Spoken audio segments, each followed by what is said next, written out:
Tahiti is a place that's like, I kind of feel like I'm almost going home when I go there. My brother and Koa Smith came down, and Koa Rothman was down there for a bit. And it's just pretty fun, like, just to have all of us down there, you know? I think that's when I do the best, is when I'm having fun.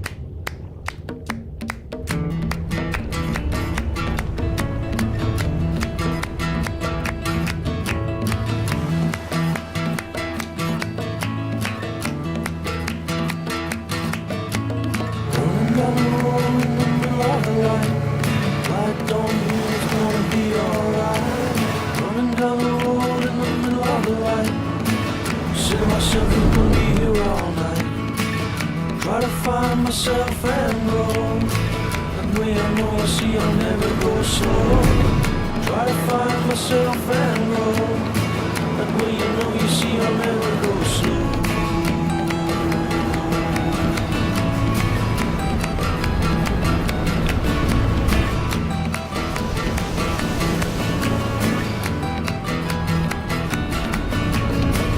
See yourself on 1,000 times. I try to make myself, I'm never gonna cry. You know the way in the day I fall. I never know the back of love I felt, so hiding, hiding, hiding, hiding, hiding, hiding, hiding, hiding.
We always seem to get insane little waves that no one's around, and at the end of the day, you always feel surfed out and you just feel like that was the best day ever.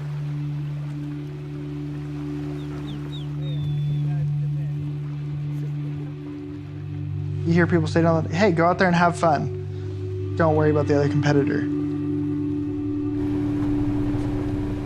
But to actually do it, that's hard.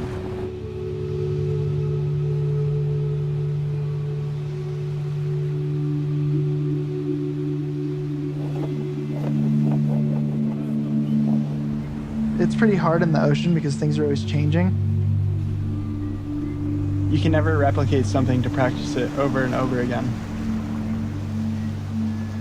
Kind of prepare myself the best I can and go out there and not expect anything, but just be prepared.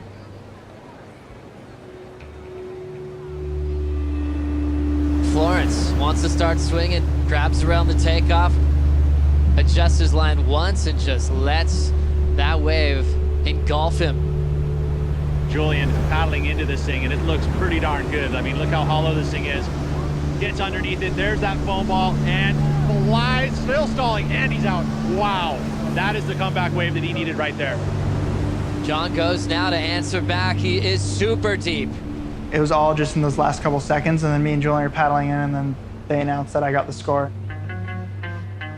Florence back to first on the final exchange to get a semifinal with Gabriel Medina.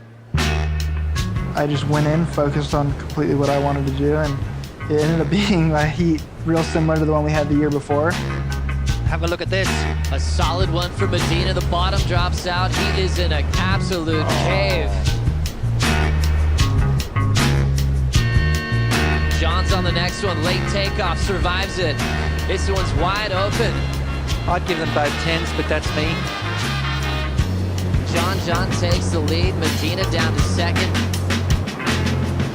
It's official. You're looking at the man on top of the Jeep leaderboard. He's going to get a matchup with Kelly Slater in the final here at Chopo. I was just so pumped, full of adrenaline. I was just so psyched. I couldn't even calm myself down enough for the final.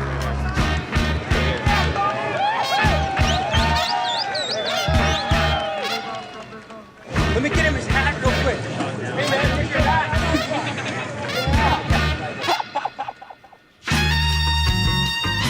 This is the moment we've been waiting for. John Florence about to take on the greatest of all time, Kelly Slater.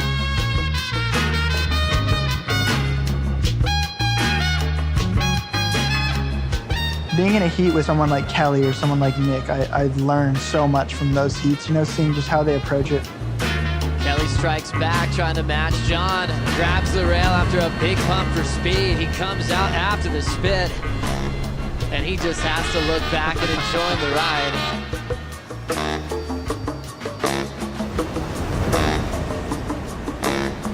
Looking for more, and just doesn't quite come out of that one. John's called it quits, I think. Find out what happened, maybe. There's still 50 seconds remaining, but John's given it up.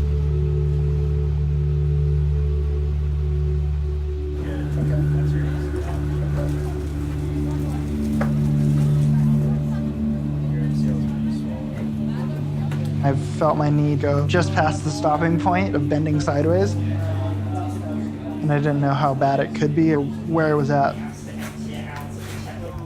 The runner-up of the Billabong Pro Tahiti, John Florence. And just thinking about that final, what happened, what would you do differently, and ultimately, are you okay? We saw you kind of hobbling up the stage earlier.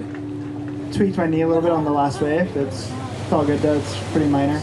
The first surfer to represent Hawaii to be world #1 since the late Andy Irons. What does that mean to you? It means everything, you know, and I have my whole family, my mom and my brother and everyone back in Hawaii watching, and so thank you for the good waves and it's awesome. John Florence, everybody, your new world #1 and runner-up in the Billabong Pro Tahiti.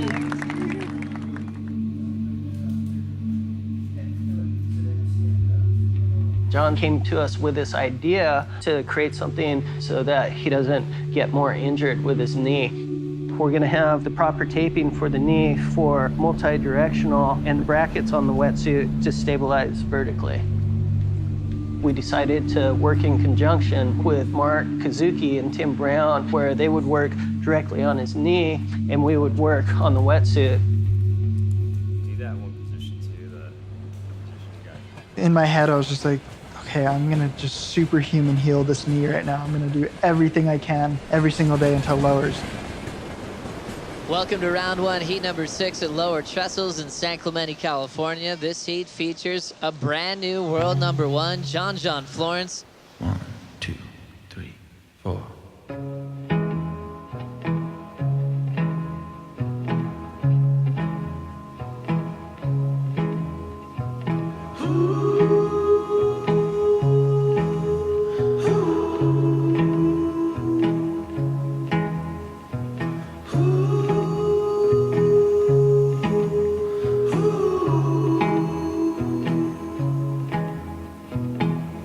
Harlem River, talk to me.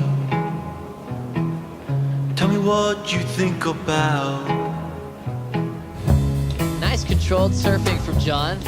Real methodical, easy pace and tempo, not trying to force the issue through the flats. Well, there's some questions being answered in regards to if the kid could go above the lip with his knee supposedly in a brace. Well, he just did it. Moving on into round 3 is John Florence on top of the Jeep leaderboard for the first time in his career. Takes on wild card Brett Simpson from Huntington Beach, California. Can he hold on to the lead or can he surf with his knee or just how's the pressure of holding the yellow jersey? And You know, you start to listen to all these stories that people create. You start to fall into that and you start to believe in them.